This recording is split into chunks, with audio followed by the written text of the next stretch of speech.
Hello मेरे प्यारे शेरों, कैसे हो आप लोग। स्वागत है वीएस इंस्पिरेशन में। मैं हूं विवेक सर, आपके लाया हूं एक नई वीडियो। इसमें हम आपको क्लास 12th फिजिक्स में एक महत्वपूर्ण टॉपिक बताने वाले हैं, पीएन संधि डायोड अर्ध तरंग दैर्ध्यकारी के रूप में। तो बच्चों यहाँ पर ये जो टॉपिक है ये मैं आपको बताने जा रहा हूँ। तो देखो बच्चों, ये इसमें क्या होता है, इसकी बनावट देखो कैसी होती है। इसमें जो प्राथमिक कुंडली को एसी स्रोत से जोड़ दिया जाता है। तो बच्चों आपको दिख रही होगी ये जो प्राथमिक कुंडली है इसको मैंने एसी स्रोत से जोड़ दिया है। और इसमें क्या होता है, द्वितीय कुंडली में हम क्या करते हैं, एक पीएन संधि डायोड और एक लोड प्रतिरोध को श्रेणी क्रम में जोड़ देते हैं। तो बच्चों आपको दिख रहा होगा पीएन संधि डायोड और लोड प्रतिरोध को मैंने ऐसे ही मैंने श्रेणी क्रम में जोड़ दिया है बच्चों।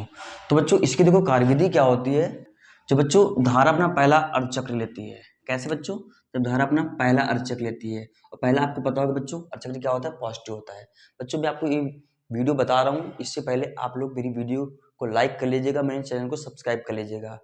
तो बच्चों देखो यहाँ पर क्या है, जब बच्चों अपना पहला धारा अर्धचक्र लेती है ना, इस स्थिति में क्या होता है बच्चों, इसका ए सिरा जो होता है वो कैसा हो जाता है, पॉजिटिव हो जाता है, और बी सिरा बच्चों क्या होता है, नेगेटिव हो जाता है। तो बच्चों ए सिरा पॉजिटिव होता है ना, तो इसमें क्या होता है, जो पीएन संधि डायोड होता है वो अग्र अभिनत में चला जाता है, और इसमें क्या होता है, फिर जो धारा होती है वो सी से डी दिशा में प्रवाहित होती है बच्चों।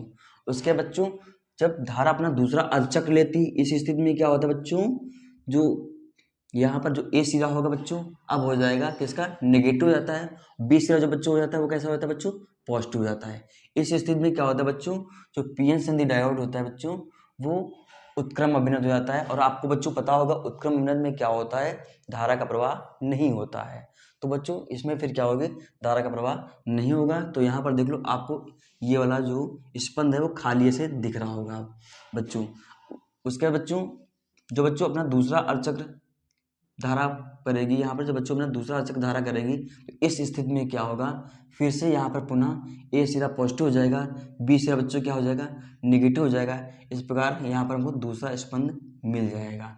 जब निवेशी एसी वोल्टेज के पहले चक्र में, यहाँ तक एसी वोल्टेज के पहले चक्र में, मतलब जब धारा ऐसे इस दिशा में से जाएगी, तब क्या होता है, द्वितीय कुंडली का ए सिरा, कौन सा बच्चों, ये वाला सिरा ए सिरा बी के सापेक्ष धनात्मक होता है। बच्चों ये कैसा होता है, धनात्मक होता है। तब संधि डायोड कैसा होता है, अग्रमनित होता है। बच्चों क्या होता है, ये संधि डायोड कैसा होता है बच्चों, अग्रमनित होता है। इस स्थिति में क्या होता है बच्चों, लोड प्रतिरोध में जो धारा की दिशा होगी वो सी से डी की ओर होगी। अब बच्चों सी से डी की ओर धारा की दिशा क्यों होगी, क्योंकि अग्र अभिनत में क्या होता है, धारा प्रवाहित होती है। तो बच्चों इसलिए यहाँ पे धारा की दिशा क्या होगी, वो सी से डी की ओर होगी। इसके विपरीत बच्चों निवेशी एसी वोल्टेज के अगले अर्धचक्र में, मतलब जब धारा ऐसे इस दिशा में से घूमेगी, तो जो बच्चों जब धारा ऐसे घूमेगी ना, तो इस स्थिति में क्या होगा बच्चों, द्वितीय कुंडली का ए सिरा बी के सापेक्ष क्या हो जाएगा बच्चों, ऋणात्मक हो जाएगा। मतलब बच्चों अब ये ए सिरा कैसे हो जाएगा, ऋणात्मक हो जाएगा, और ये सिरा कैसे हो जाएगा बच्चों, धनात्मक हो जाएगा। तो बच्चों इस स्थिति में क्या होगा, संधि डायोड बच्चों कैसा हो जाएगा, वो उत्क्रम अभिनत हो जाएगा। बच्चों कैसा हो जाएगा, उत्क्रम अभिनत हो जाएगा। बच्चों आपको पता होगा उत्क्रम अभिनत में धारा का प्रवाह नहीं होता है। तो इस स्थिति में बच्चों अगला जो स्पंद होगा बच्चों वो खाली चला जाएगा। तो बच्चों इस दिशा में बच्चों क्या होता है, लोड प्रतिरोध में धारा का प्रवाह नहीं होता है। इस स्थिति में बच्चों अगला स्पंद क्या हो जाएगा बच्चों, खाली चला जाएगा। तो इस प्रकार पॉजिटिव स्पंद में धारा का प्रवाह होगा, अगले नेगेटिव में नहीं होगा, पॉजिटिव में फिर होगा, अगले में नेगेटिव में नहीं होगा।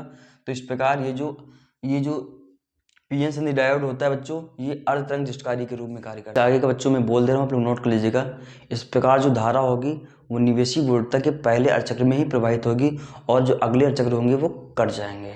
तो इस प्रकार ये जो संधि डायोड होता है वो अर्ध तरंग दैर्ध्यकारी के रूप में ही कार्य करता है। तो बच्चों अगर आपको मेरी वीडियो समझ में आ रही है, मेरी वीडियो को लाइक कर लीजिएगा, मेरे चैनल को सब्सक्राइब करना मत भूलिएगा। Thank you.